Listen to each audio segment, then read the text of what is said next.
की शुरुआत करते हैं। अलास्का में रूसी सदर व्लादिमीर पुतिन के साथ होने वाली कॉन्फ्रेंस के बारे में बात करते हुए अमेरिकी सदर 2 बार फिसले नजर आए हैं। रिपोर्ट के मुताबिक अलास्का में दोनों लीडरान की बातचीत कामयाब हुई तो अमेरिकी सदर रूस का दौरा कर सकते हैं। अमेरिकी सदर ने वॉशिंगटन में ब्लैक सेफ्टी इमरजेंसी का ऐलान करते हुए एक न्यूज कॉन्फ्रेंस में 2 बार कहा कि वो पुतिन से मुलाकात के लिए रूस का सफर करेंगे। रिपोर्ट के मुताबिक जुम्मे को अलास्का में ट्रंप की पुतिन से मुलाकात हो सकती है। अगर ये मुलाकात कामयाब रही तो ट्रंप रूस भी जा सकते हैं। वाज़ेह हो कि अमेरिकी सदर डोनाल्ड ट्रंप और रूस के सदर व्लादिमीर पुतिन की अलास्का में 15 अगस्त को होने वाली बैठक में ट्रंप यूक्रेन जंग को खत्म करने पर बात करेंगे। ट्रंप ने कहा है कि वो मीटिंग की शुरुआत 2 मिनट में ही समझ जाएंगे कि पुतिन जंग खत्म करने के मूड में है या फिर नहीं।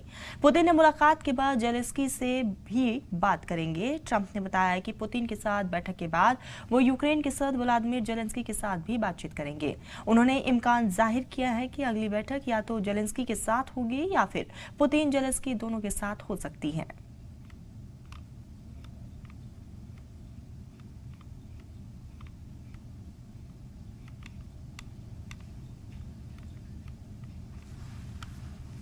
तो ऐसे में बैठकों का दौर जो है इस बीच लगातार देखने को मिल रहे हैं और आपको बता दें कि इस बीच जो है ये तमाम बैठकें अपने आप में बेहद खास होगी। तो अलास्का में रूसी सदर व्लादिमीर पुतिन के साथ होने वाली कॉन्फ्रेंस के बारे में बात करते हुए अमेरिकी सदर ने यहाँ पर अपने रद्द-ए-अमल का इजहार किया है और लीडरान की बातचीत कामयाब हुई तो अमेरिकी सदर रूस का दौरा कर सकते हैं।